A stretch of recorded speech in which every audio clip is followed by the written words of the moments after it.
What is up, everybody? We're letting HWD here with another video, and today we will be building a brand new trophy push base, and basically we're doing this so that we can get up into the Champions League a lot quicker and a lot easier on defense, because this base gets shit on and we need to change that. So we're going to be doing a little bit of a speed build today, and if you guys have not seen one of my speed builds before, the rules are is that while the base is building, I'm going to tell like a funny story, basically just to help amuse you guys and make the speed build a little bit more fun instead of just like throwing music behind it. I'll tell a story, so let's get into it.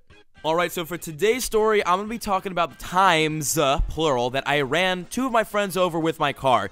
And this is back when I had the Honda, not my new car. You guys would know what my new car is and looks like if you followed me on Twitter or Instagram. The links to that are both in the description. And for my 300K special, you guys will be seeing my car, and that'll come out probably this weekend. But other than that, because that's not important, I ran both my friends over with my car, and I'll tell you how. Now, the first story, this is what happened. We were in front of my friend's house, right, just chilling outside doing some mob squad shit, you feel me?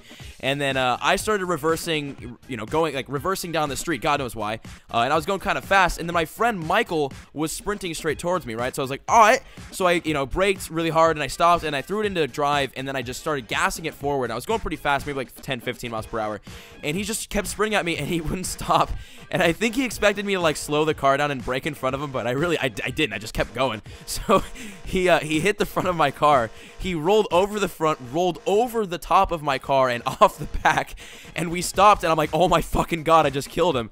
And he got it fine. He was limping a little bit, but he was okay. I almost killed him though. That was intense. No, but he was fine. That was Michael. But honestly, I was kind of scared that I actually seriously injured him, because I hit him kind of hard, and he literally rolled over the top of my car and off the back. So that's some fun stuff you do in high school. If you guys are not in high school yet, look forward to running over your friends with your cars. Just kidding, don't do that.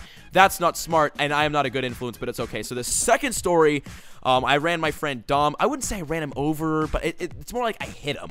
I didn't even hit him. All right, well, let me get into the story. So what happened is that I was driving down this street by this girl's house that we were hanging out at, and then he thought it was a good idea to jump onto the hood of my car, right? I was only going like 5 miles per hour, even less than that, right? I was going hella slow. So he jumps on the hood of my car, and then I figured he grabbed onto the hood and had like a solid grip, because he's not stupid. So then I started going a little bit faster, and then I looked at his face, and his face, in his eyes, his whole facial expression was the face of terror. Like, he was frightened to shit because he did not have a grip on the car. He was just hanging there, sliding around the hood. Like, okay, this is like right after I watched Fast and Furious 7, so I'm like, all right, shit, man, this happens all the time, right? Fast and Furious 7, they did it there. We can do it now. So I figured he was grabbing onto it. He had no grip whatsoever, so I'm like, oh shit, he's not holding on to anything. I better stop the car. So for some reason, it made a lot of sense for me to brake really hard, not thinking that he wasn't really holding on to anything. So I slowed down and hit the brakes really hard, and he slipped off the front of my car, off the hood. He fell onto the ground and rolled like 10 feet in front of me. And I'm like, oh shit. And then he gets up hella slow, right? He's all holding his legs. He's like, bro, I think I hurt my leg. Like, oh my god. Like, he was freaking the fuck out. And then I started freaking actually, I wasn't freaking. Honestly, I was laughing. I was laughing my ass off. As he fell off the hood, as he was very struggling, like trying really hard to get back up, and as I was helping him into my car to sit down, I was still laughing my ass off. Looking back on it, it was kind of a dick move, considering he was like seriously hurt, and I'm just sitting there laughing at him. But no, he was good though. I mean, he might have sprained his ankle, something along the lines of that. But I mean, after that, he was good. Actually, the funny thing is the day after that happened, we went on a hiking trip. Like, obviously the first thing you do after you sprain your ankle is go on a hiking trip. Like, that just makes sense. So the day after, we went on a hiking trip, and I kind of had to help him walk a little bit, like a lot of it, during that. But it was pretty funny, and we were sitting in the car, and we were talking about it. Like, this is like right after it happened. He's like, you know what? Honestly, right now, this fucking sucks, but in a little while from now, we're going to look back on this, and we're going to laugh about it. I'm like, you know what? That's the spirit, baby. So that's what high school's all about, and getting your license. It's just 100% to run your friends over. So that's the moral of the story. I'm just kidding.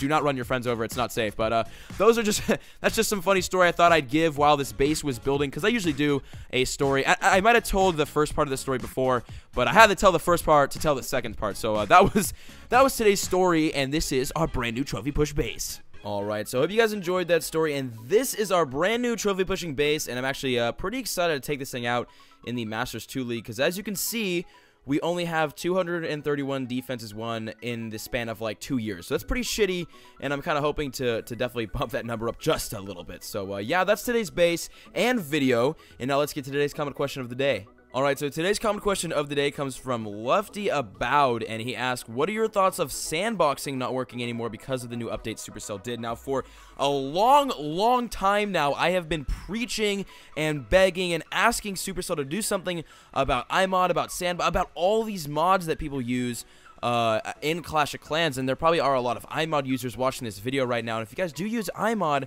I don't hate you, it's just I don't like you. I'm a big fair play fan, mainly because when I did a bunch of big trophy pushing back, above 4K, or when I was setting the Town Hall 9 record, there were a lot of hacks and a lot of iMod using up in the 4K range, and it just made it really unbalanced and unfair. And I don't know if you guys have been around long enough to remember who George Yao is, but he's a bitch, for one. And he was the first person at Town Hall 9 to hit 4,000 cups.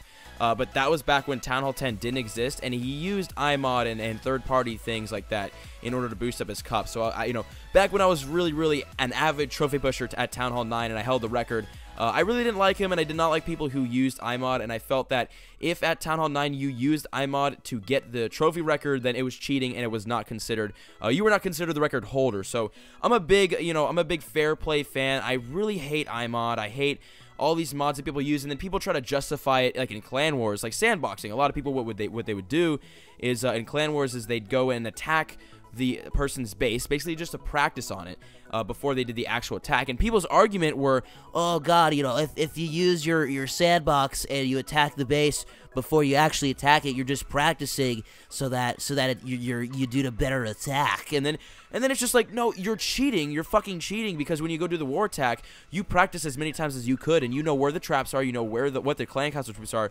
You can 3-star that base no problem, and that's not even fair in Clan Wars. That's what ghosting was.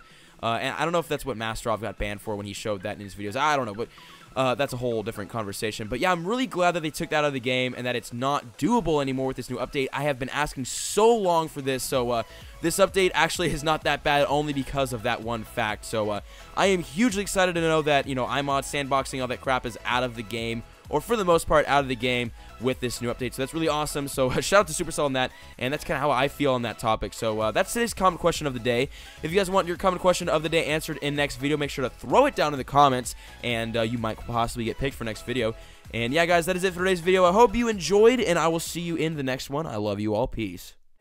All the pretty girls in class still, they never reply, but never say never, they never get caught on my mind. I'm trying to get better and grind, measure my effort and skill, gets better in time, fresher than ever, and I am who I am, no taking it back, I'm alive and well.